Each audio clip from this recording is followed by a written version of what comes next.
एक नन्ही अहिल्या के मन में इतने प्रश्न। पुत्री, बिन परखे तो हम भोजन भी नहीं करते, तो आपको अपनी पुत्रवधू स्वीकार करने से पहले क्या हमने नहीं सोचा होगा? स्त्री या पुरुष, एक व्यक्ति का वास्तविक आचरण तब सामने आता है जब उसके समीप कोई भी ऐसा न हो जिसके समक्ष उसे कुछ सिद्ध करना पड़े। मैं मराठा पेशवा बाजीराव प्रथम की सेना का सेनापति और मालवा का शासक मल्हार राव होलकर पुणे जाते समय चौंडी में रुका हुआ था और समीप के ही मंदिर में शिव आरती का प्रसाद ग्रहण करने की कतार में खड़ी एक नन्ही बालिका को एकटक देख रहा था। हाथ में पूजा का उतना भारी थाल, तपती धूप, नंगे पांव और वो कितनी दृढ़ता से खड़ी थी।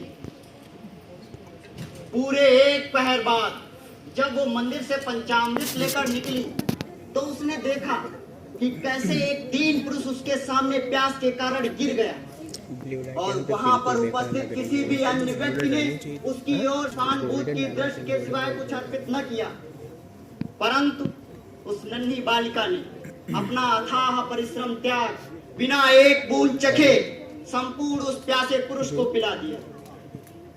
उस बालिका की वीरता, त्याग और दैवीय हृदय देख मेरे इन आंखों में आंसू उमड़ आए और चेहरे पर एक दीर्घ मुस्कान। पुत्री, जो व्यक्ति अपने हिस्से में आए संपूर्ण अमृत को त्याग कर दान कर दे उसे संत कहते हैं। तुम संत हो अहिल्या, तुम संत हो और मेरा पुत्र सौभाग्यशाली यदि उसे तुम्हारे जैसी धर्मपत्नी मिली।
नहीं रानी जी, सब तरह तरह की बातें कर रहे हैं। राजगुरु कहते हैं कि शिव इस दुविधा का उपाय अवश्य करेंगे, तो धर्मगुरु कहते हैं आज तो शिव घोर ध्यान में चले गए हो। वो विजयी होंगे, अवश्य विजयी होंगे, और मैं जब तक उनकी सुरक्षा का सुलभ समाचार नहीं सुन लेती जल की एक बूंद भी ग्रहण न करूंगी।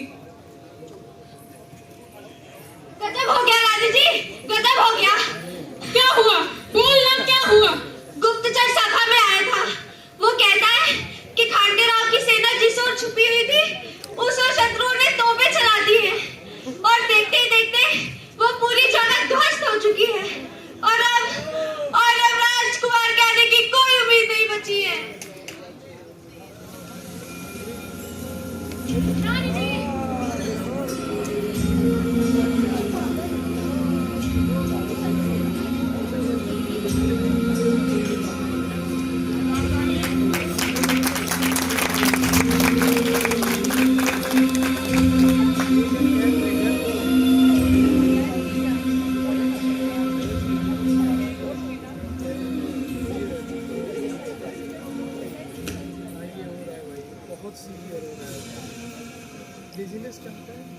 सेविका, चिता का प्रबंध करो। रुको पुत्री, कहाँ जा रही हो? मेरे पति कहीं चले गए हैं पिताश्री, उन्हीं के पास जा रही हूँ। पुत्री, तुम्हारे पति इस दुनिया से बहुत दूर जा चुके हैं, तुम उन तक नहीं पहुंच पाओगी।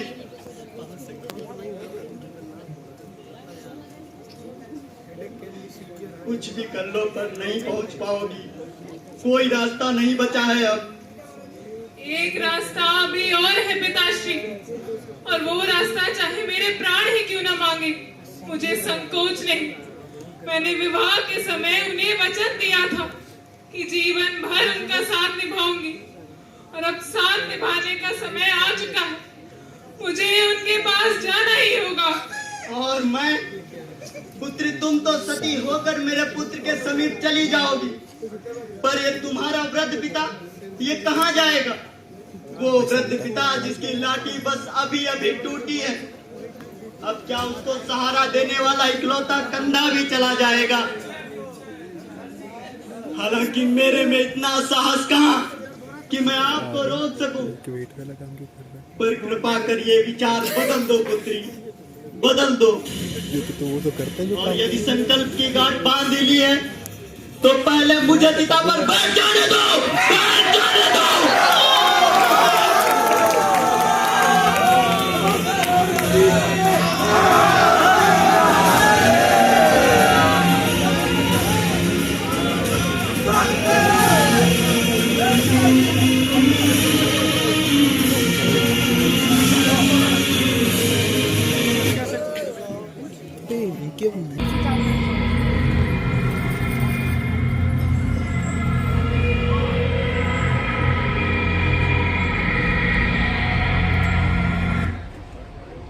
उनतीस वर्ष की आयु में विधवा हुई अहिल्याबाई के जीवन का संघर्ष उस समय की अन्य स्त्रियों की भांति सती बनकर अंत ना हुआ।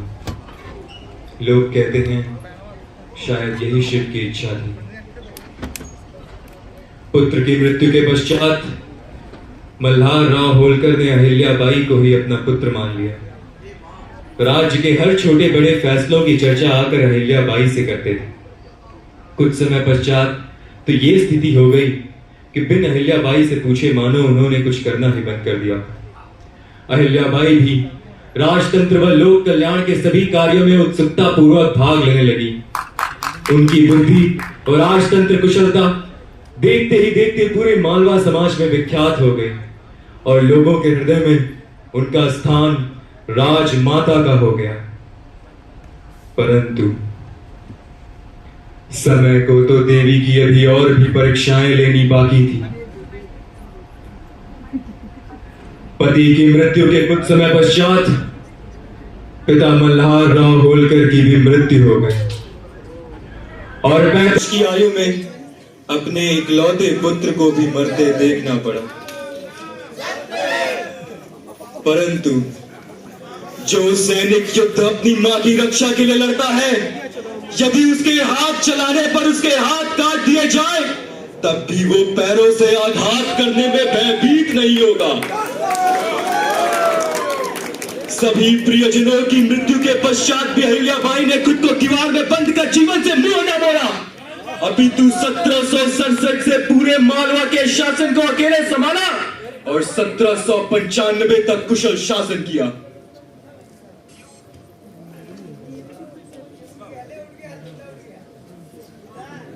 तो दशा भी पलट गई हो। आज पूरे 30 वर्ष हो गए, कोई पड़ोसी तो क्या, भारतवर्ष के किसी भी राज्य ने मालवा पर आंख उठाकर नहीं देखा। माता के उस दैविक तेज का प्रभाव है भाई, जो मीलों दूर बैठे शासकों को माता की प्रशंसा करने के अलावा और कुछ कहने का अवसर ही नहीं देता। और भला कोई कह भी कैसे सकता है देवी के खिलाफ? माता ने केदारनाथ, बद्रीनाथ, कर्नाटक, काठमांडू प्रसिद्ध महाबलेश्वर जैसे ना जाने कितने राज्यों में मंदिरों व धर्मशालाओं का निर्माण जो करवाया है। भाई सही में मेरी उम्र 65 वर्ष से कम ना होगी, पर राजमाता के सिवा आज तक मैंने किसी अन्य शासक को ना देखा जिन्होंने अपने राज्य की संस्कृति नहीं बल्कि संपूर्ण भारतवर्ष में घूम घूम कर कितने ही ध्वस्त मंदिरों का निर्माण पुनः करवाया। सोमनाथ मंदिर कहने को तो 12 ज्योतिर्लिंगों में पहला ज्योतिर्लिंग माना जाता है, पर महमूद गजनी के आक्रमण के बाद 700 वर्ष बीत गए, पर माता के सिवा किसी अन्य ने इस ज्योतिर्लिंग के हल पर रुदन के सिवा कुछ किया? ना सिर्फ सोमनाथ, श्रीशैलम, ओमकारेश्वर और ना जाने कितने ही ध्वस्त मंदिरों को माता ने खुद जाकर देखा और उनका निर्माण करवाया।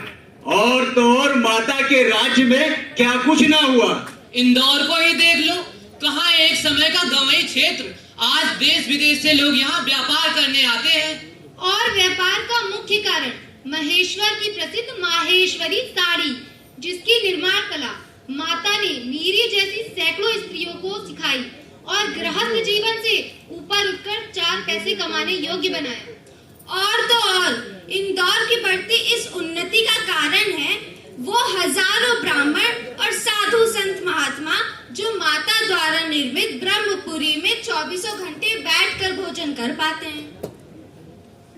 शिव की लीला भी क्या कहें, जिस माता ने लाखों के जीवन खुशियों से भर दिए, उन्हीं के जीवन में इतने दुख, सभी परिवारजनों को खो दिया। बड़ा बुरा हुआ, क्या कर सकते हैं। कर के जो मूल्य और नियम आपने बनाए हैं, प्रजा को उससे कोई आपत्ति नहीं है। वर्तमान काल में कोई भी आपका विरोध नहीं कर रहा। सब आपको देवी की तरह पूजते हैं माता। निसंदेह भविष्य में आपके इस शासन काल को मराठा साम्राज्य का स्वर्णिम काल कहा जाएगा। सिर्फ मराठा ही क्यों सेनापति, मुझे तो इस पूरे भारतवर्ष का स्वर्णिम इतिहास लिखना है। फिर चाहे मुझे कोई भविष्य लोभिनी क्यों ना कहे, मैं अहिल्याबाई होलकर, खंडेराव होलकर की पत्नी, मराठा साम्राज्य की राजमाता, जब तक शिव मेरे प्राणों को हर न ले, अपने पूरे भारतवर्ष को एकत्रित कर धर्म